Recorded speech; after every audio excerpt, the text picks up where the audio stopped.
Assalamualaikum warahmatullahi wabarakatuh. Bismillahirrahmanirrahim. Alhamdulillahi rabbil alamin. Wassalatu wassalamu ala asyrafil mursalin. Wa ala alihi wa sahbihi ajma'in. Rabbi syrah li sadri wa yassir li amri. Wahlul 'uqdatam min lisani yafqahu qawli. Rabbi zidna ilman warzuqna fahman. Alhamdulillah hari ini kita bertemu di dalam pelajaran akhlak, pendidikan akhlak dan tasawuf darjah khas. Masih di dalam pelajaran mengenai menentang pengaruh syaitan dan mengawal nafsu. Kita mulakan pelajaran kita dengan membaca doa sebelum belajar. Bismillahirrahmanirrahim. Allahumma aftah alaina hikmataka wa anshur alaina min khazaini rahmatik. ربنا اشرح لنا صدورنا ويسر لنا أمورنا اللهم أخرجنا من ظلمات الوهم وأكرمنا بنور الفهم وافتح لنا بمعرفة العلم ونور قلوبنا وسهل لنا أبواب فضلك يا أرحم الراحمين وصلى الله على سيدنا محمد وعلى آله وصحبه وسلم والحمد لله رب العالمين.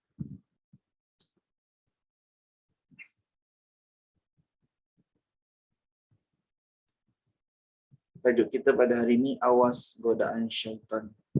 Awas godaan syaitan. Kita kena berwaspada dengan godaan syaitan. Di dalam pelajaran yang lepas kita dah tengok saluran-saluran syaitan. Dia akan mudah mempengaruhi manusia dengan apa saluran-saluran yang syaitan suka. Kita dah lihat tentang syaitan musuh utama, musuh yang nyata bagi orang Islam. Kita dah lihat tentang sifat-sifat syaitan. Kita kena awas. Pada kali ini kita sambung lagi, awas godaan syaitan. Ini sifat syaitan, menggoda manusia. Kita berkewajipan menentang pengaruh syaitan dengan sentiasa ingat kepada Allah Ta'ala.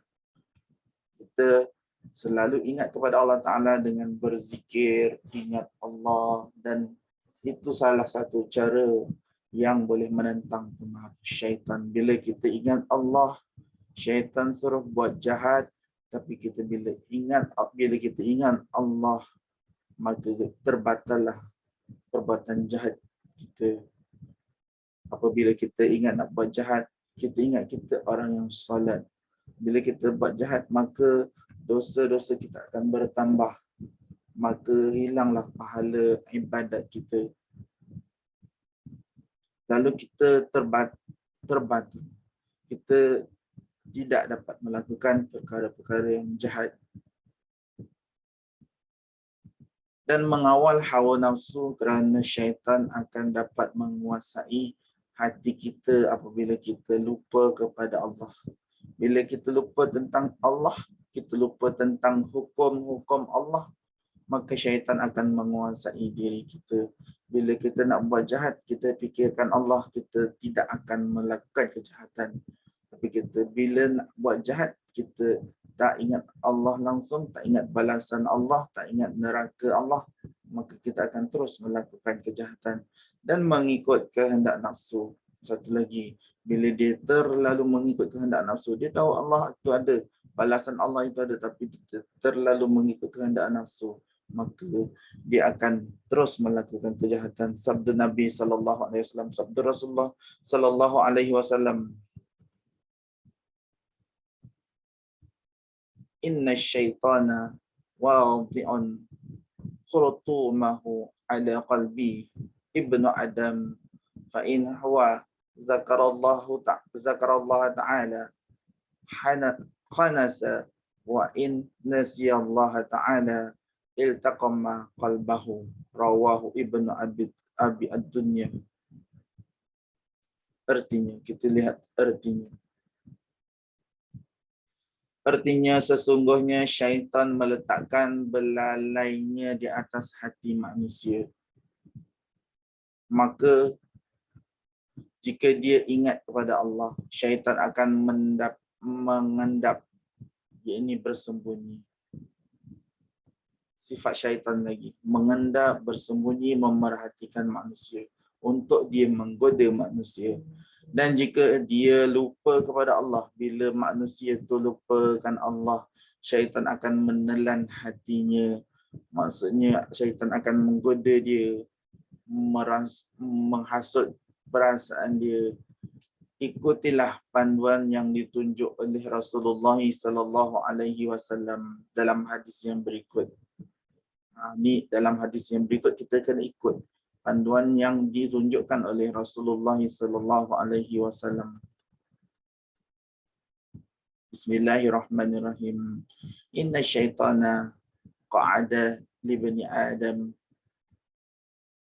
bitruki faqa'ada lahu bitariqil Islam faqala at-tuslimu wa tatruku dinaka wa dina abaika fa'asahu wa aslama thumma qa'ada lahu bitariqil hijrah faqala atuhajir atad'u ardaka wa sama'aka fa'asahu wa hajara thumma qa'ada lahu bitariqil jihad faqala atujahidu wa huwa talfu nafs wal mal fatuqatilu fatuqatalu fatunkahu nisa'uka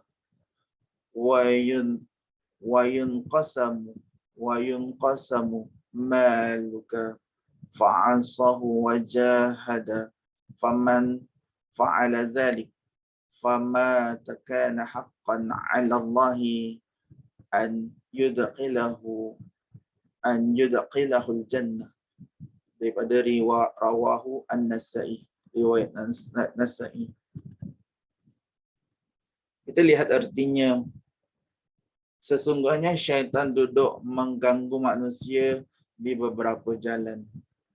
Ini Nabi kata tentang gangguan-gangguan syaitan. Ia duduk mengganggunya pada jalan Islam. Syaitan akan ganggu pada jalan Islam. Syaitan berkata, adakah engkau masuk Islam dan meninggalkan agama kamu dan agama datuk nenek kamu? Namun orang itu menentang syaitan dan memeluk Islam. Orang itu yakin dengan Islam, dia menentang syaitan, memeluk Islam. Kemudian syaitan itu ganggu lagi. Ia mengganggu manusia pada jalan hijrah. Syaitan berkata, adakah engkau hendak berhijrah dengan meninggalkan bumi dan langitmu? Namun orang itu menentang syaitan dan terus berhijrah. Orang itu terus berhijrah kerana baginya hijrah bukan berpindah, tapi berhijrah itu melakukan perkara yang lebih baik dan lebih baik. Kita lihat sambungan pengertian di bawahnya.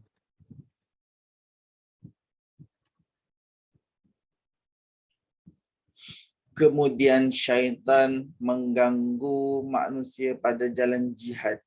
Jihad ni berjuang. Ia berkata, adakah engkau hendak berjihad sedangkan jihad meleburkan jiwa dan hartamu, harta benda engkau.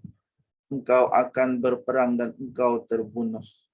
Lalu isterimu dinikahi oleh orang lain dan hartamu akan dibahagi-bahagikan.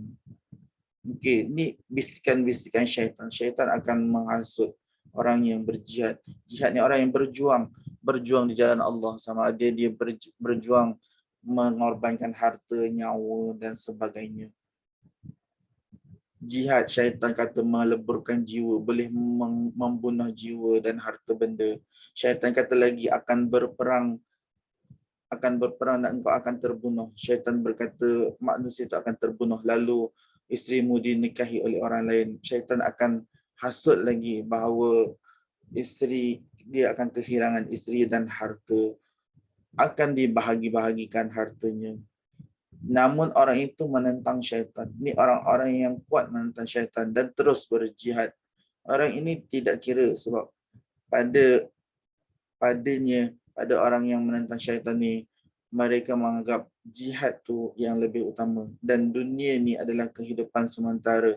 Semuanya akan meninggal dunia dan semuanya akan menuju ke alam akhirat.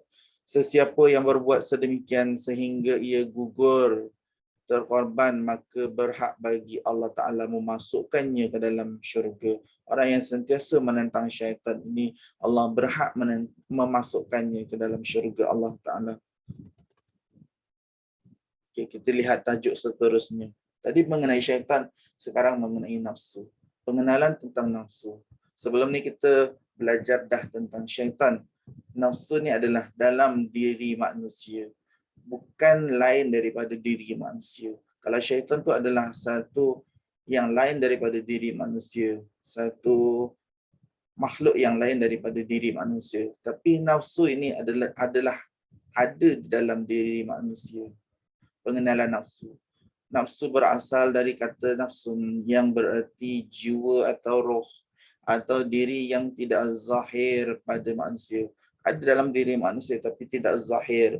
Ia menjadi sumber hayat yang dapat menggerakkan seluruh bahagian dalam diri manusia. Boleh kata sebahagian daripada roh manusia. Bila ada roh adalah nafsu dia. Selama manusia dapat bernafas, maka selama itulah manusia mempunyai nafsu yang bererti keinginan. Manusia bila bernafas dia ada keinginan, kemahuan, kegairahan terhadap sesuatu. Dia nakkan kekayaan, nakkan isteri, dia nakkan kereta mewah, rumah yang besar, nakkan makan makanan yang sedap dan sebagainya. Sama ada yang baik atau yang tidak baik. Nafsunya ada nakkan perkara-perkara yang tu ada yang berlandaskan agama, ada yang tidak berlandaskan agama. Selama manusia mempunyai nafsu, maka jiwa atau rohnya masih ada dan manusia masih hidup. Manusia tu selagi dia mempunyai nafsu, jiwa dan rohnya masih ada. Manusia tu masih hidup. Kalau manusia dah mati, dia tidak lagi, nafsunya tidak lagi berfungsi. Sifat nafsu, kenal sifat nafsu yang ada dalam tubuh badan kita. Nafsu dan jiwa manusia itu satu sahaja, tetapi ia boleh berubah kepada sekurang-kurangnya 3 tahap dengan 3 kualiti atau nilai. Nafsu tu satu tapi dia boleh berubah kepada 3 tahap. Nafsu boleh berubah kepada 3 tahap berikutnya di bawah ini. Perubahan itu menunjukkan sifat-sifat nafsu yang dikenal sebagai 3 tahap tersebut. Yang pertama nafsu al-amarah. Ini sifat nafsu. Nafsu al-amarah. Yang kedua sifat nafsu al-lawamah. Yang ketiga sifat nafsu al-mutmainnah. Sifat nafsu yang pertama jiwa yang baik, mendorong ke arah keburukan. Asalnya baik tapi mendorong ke arah keburukan. Yang kedua, nafsu al-lawamah, iaitu jiwa yang suka mencela diri sendiri. Yang ketiga, nafsu al-mutmainnah, iaitu jiwa yang tenang. Okay, kita harap kita ada sifat yang ketiga.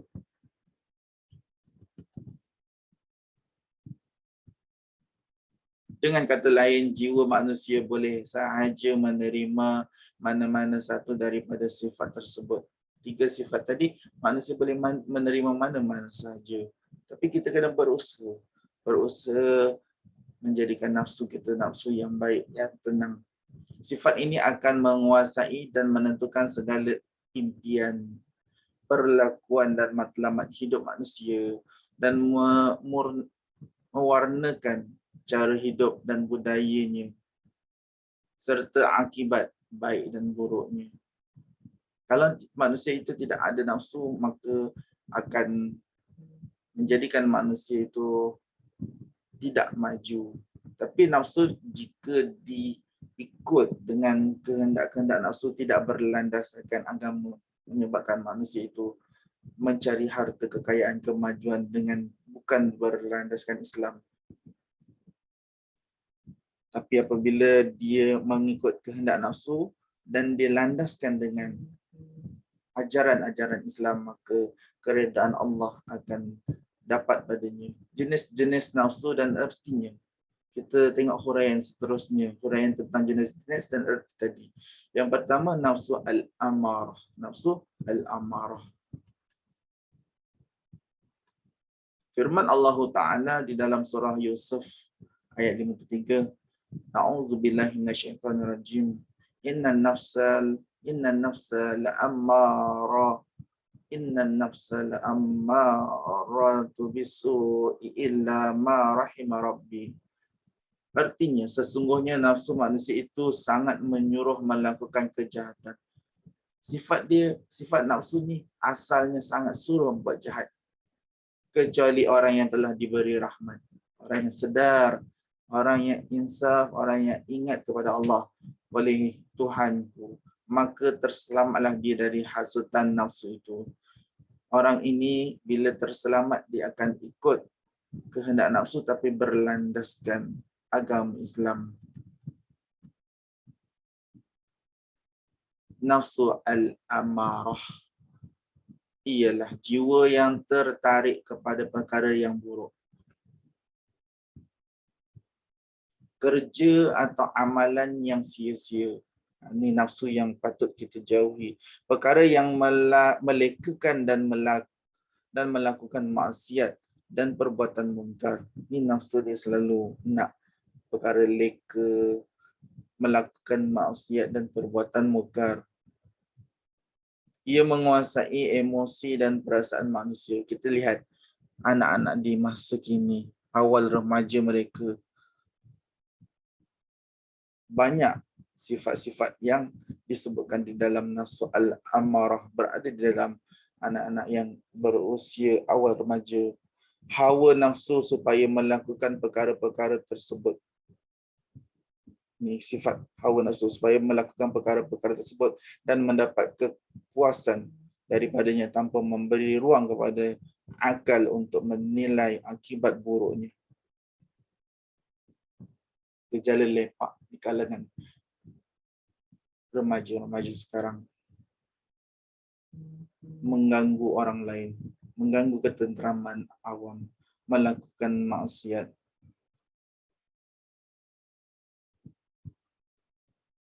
Perkara-perkara maksiat ini bukan sahaja zina, banyak lagi maksiat-maksiat yang dilakukan. Berjudi, minum arak. Ada di kalangan remaja yang mula dengan rokok, kemudian arak, kemudian melakukan perzinaan, kemudian berjudi. Ini melakukan maksiat ni perlu dijauhi oleh anak-anak remaja zaman sekarang. Perbuatan mungkar. Ia menguasai emosi dan perasaan manusia, hawa nafsu, supaya melakukan perkara-perkara tersebut dan mendapat kepuasan daripadanya tanpa memberi ruang kepada akal untuk menilai akibat buruknya. Kalau kita nak lakukan sesuatu, kita berfikir dahulu. Akal ni, Allah kurniakan akal untuk kita berfikir dahulu. Kita bila nak lakukan sesuatu, kita kena berfikir sebelum melakukan sesuatu. Allah kurniakan akal kepada kita, itulah tujuannya. Sebelum melakukan sesuatu, kita fikir akibat. Nafsu al-amarah merupakan nafsu yang paling rendah. Tahapnya sebagai faktor dalaman yang menjadi perosak kehidupan dan kemajuan hidup manusia. Tengok anak-anak yang sekarang ini tidak pentingkan pelajaran. Mereka hanya mengikut hawa nafsu, perasaan malas, perasaan nak berhibur, perasaan nak senang lenang. Bila ada dalam jiwa manusia nafsu macam tu, kehidupannya akan rosak dan merosakkan kemajuan dalam hidup manusia.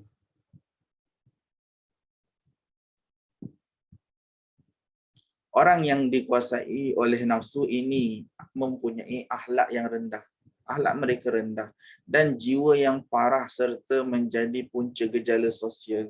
Banyak lagi masalah-masalah sosial yang berlaku menyebabkan kehancuran hidup mereka. Kemunduran serta keruntuhan dalam masyarakat dan tamadun umat. Bila ini diteruskan, maka hancurlah masyarakat Islam yang akan datang. Kita lihat sifat yang kedua, sifat nafsu yang kedua, sifat nafsu al-lawamah. Bismillahirrahmanirrahim. La uqsimu biyawmil qiyamah wa la uqsimu bin nafsil lawamah. Surah Al-Qiyamah ayat 1 hingga 2. Artinya, Aku bersumpah dengan hari kiamat. Dan aku bersumpah dengan nafsu al-lawamah. Nafsu bahawa aku akan dibangkitkan sesudah mati. Nafsu al-lawamah ialah jiwa yang selalu menilai diri sendiri, iaitu nafsu yang sentiasa muhasabah dengan menilai keinginan, perlakuan, cara hidup, pengalaman baik dan buruk serta matlamat hidupnya.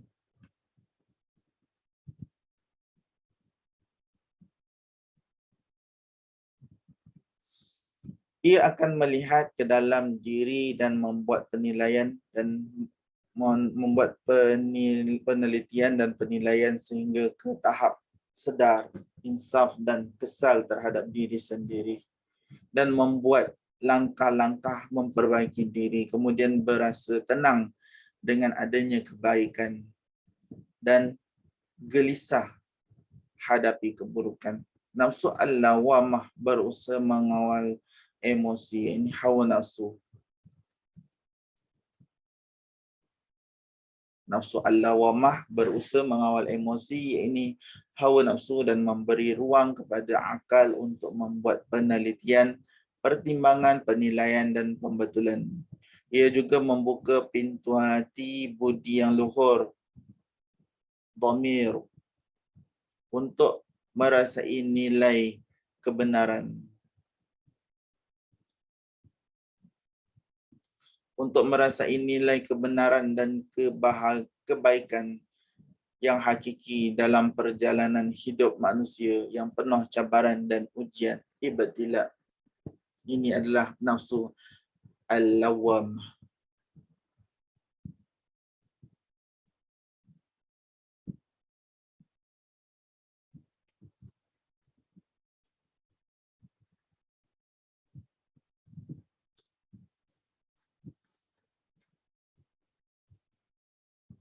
Kita lihat jenis yang ketiga, nafsu al-mutmain.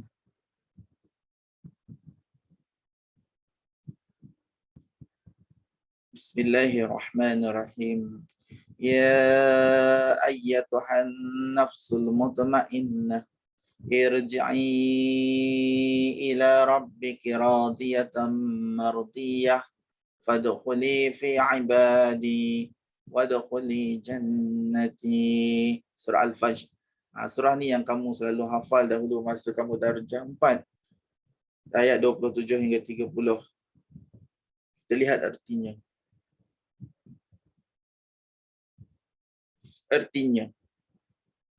Setelah menerangkan akibat orang yang tidak menghairankan akhirat, Tuhan menyatakan bahawa orang yang beriman dan beramal saleh akan disebut dalam kata-kata, wahai orang-orang yang mempunyai jiwa yang sentiasa tenang. Orang yang beramal soleh, orang yang beriman ni jiwa yang sentiasa tenang dengan kepercayaan yang baik, kepercayaan baiknya.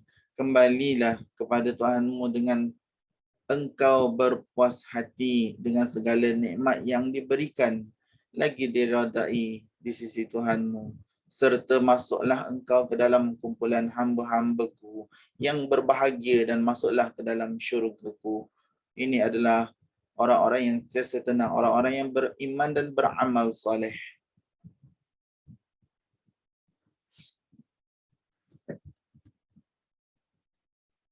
Kita lihat nafsu al-mutmainnah lagi. Ialah jiwa yang tenang, yang berjaya menundukkan hawa nafsu dan bebas daripada pengaruhnya. Ia dapat mengawal nafsu syahwat dan berjaya mengatasi kekurangan dan kerendahan diri yang selalu mengganggu kehidupan manusia, menjadikannya tidak tenteram. Sebaliknya, ia mendorong manusia berpegang pada kebenaran. Perkara yang hak, inilah nafsu al-mutmainnah. Dia mendorong kepada kebenaran, perkara yang hak, yang baik, perkara yang indah dan berguna, berpandukan syariat Islam untuk mencapai kesempurnaan keredaan Allah Ta'ala. Ini adalah fungsi ataupun ciri-ciri nafsu al-mutmainnah, kehendak-kehendak nafsu al-mutmainnah.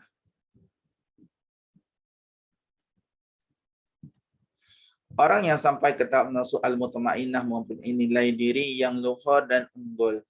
cemerlang terbilang di sisi Allah Subhanahu wa taala. Dia bersifat zuhud. Bersifat zuhud. Zuhud ni orang yang merendah diri terhadap kebendaan. Orang yang tidak mementingkan kepada kebendaan dan keduniaan di dalam hidupnya. Mereka cukup sekadar apa yang ada untuk menjalani kehidupan mereka, selamat di dunia dan berjaya di akhirat. Bila selamat, hanya sekadar selamat di dunia, tidak bermewah-mewahan, selamat di dunia dan berjaya di akhirat. Tidak mementingkan kebendaan dan keduniaannya. Artinya dia tidak terpedaya terhadap kedua-duanya dan tidak diperhambakan oleh kebendaan dan keduniaan. Orang yang tidak mementingkan dunia semata-mata, dia ada matlamat, dia menuju ke alam akhirat. Dia lebih mengharapkan kurniaan Allah kerana dia tahu dunia ni hanya sementara, dunia ni akan hancur dan yang akan kekal bagi dirinya adalah kehidupan selepas mati. Kehidupan selepas mati itu kehidupan akhirat. Kita akan mati satu hari, kita akan menuju ke alam akhirat. Bila kita dah mati, kita akan dimasukkan dalam syurga, di dalam kubur dengan nikmat kubur. Bila dia ada nafsu mutmainnah, mendapat nikmat-nikmat kubur, dan dia akan seterusnya menuju ke alam akhirat. Di padang mahsyar dia akan dihisap dengan mudah dan menuju syurga Allah Subhanahu wa taala. Dia menggunakan kekayaan harta.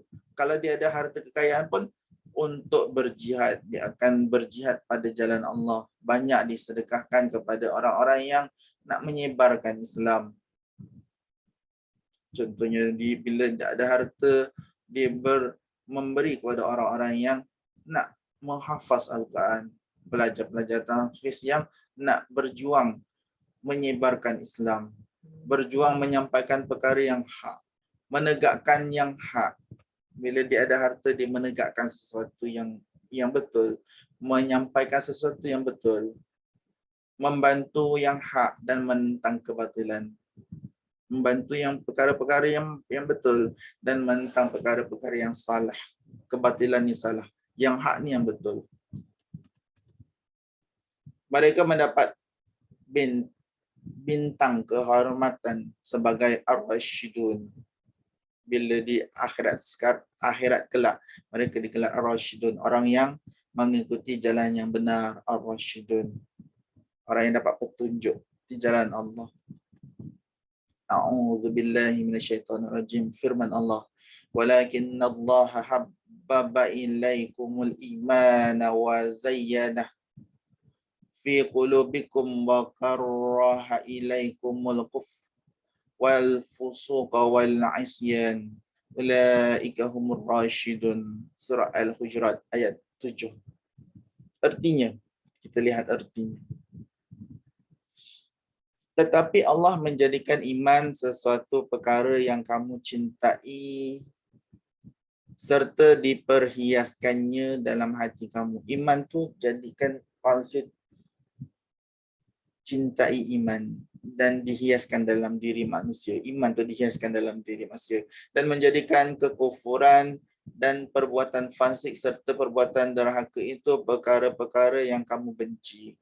Menjadikan dia cintakan iman, dia bencikan perkara yang fasik, kufur, derhaka kepada Allah. Mereka yang bersifat demikian, orang yang sifat cintakan iman, hiaskan dirinya dengan iman, orang yang tetap menurut jalan yang lurus. Bila dia ada iman, dia berada di jalan yang benar. Siratal mustaqim, ihdinas siratal mustaqim, jalan yang lurus.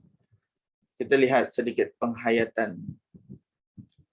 Kena baca selalu dalam diri kita, nak melawan syaitan dan juga menjaga hawa nafsu. Baca selalu ta'awuz, selalu baca ta'awuz. A'udzu billahi minasyaitonir rajim. Seperti yang kita telah hafazkan selalu, senang saja. A'udzu billahi minasyaitonir rajim. Selalu dibaca. Bila nak lakukan sesuatu perkara, apa perkara, sebelum kita baca bismillah. Sebelum kita melakukan satu perkara, selalu kita amalkan bismillah. Sebelum bismillah, kita baca ta'awuz dahulu. Dan kita janganlah baca di dalam tempat-tempat yang tidak diizinkan seperti tandas. Sebelum masuk kita baca suratul Fatihah. Kita kena selalu amalkan, selalu baca.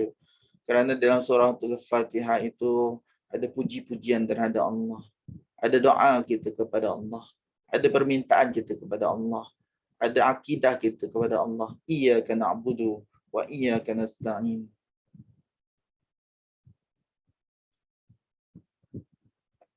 Kita baca juga surah Al-Baqarah ayat 1 hingga 5. Ayat 255 hingga 257 dan ayat 248 hingga 240, 284, 286. Pelajar-pelajar boleh cari ayat-ayat ini di dalam Al-Quran dan amalkan selalu. Kawal diri daripada terjebak dalam perangkap syaitan. Amalkan surah Al-Baqarah ini supaya kamu dijaga oleh Allah Ta'ala. Bukan ayat tu yang ada kuasa, tapi dengan kekuasaan Allah Subhanahu Wa Ta'ala. Kita minta pada Allah Ta'ala supaya jaga diri kita. Kita tidak kuat untuk menjaga diri kita. Melalui kelemahan diri sendiri yang menjadi saluran syaitan mempengaruhi manusia selalu melakukan muhasabah diri. Banyak saluran syaitan yang kita dah pelajari pelajaran yang lepas. Dan banyak memohon keampunan kepada Allah Ta'ala dan beristighfar. Selalu beristighfar. Bila dah buat salah, istighfar banyak-banyak. Ni dia istighfar ni.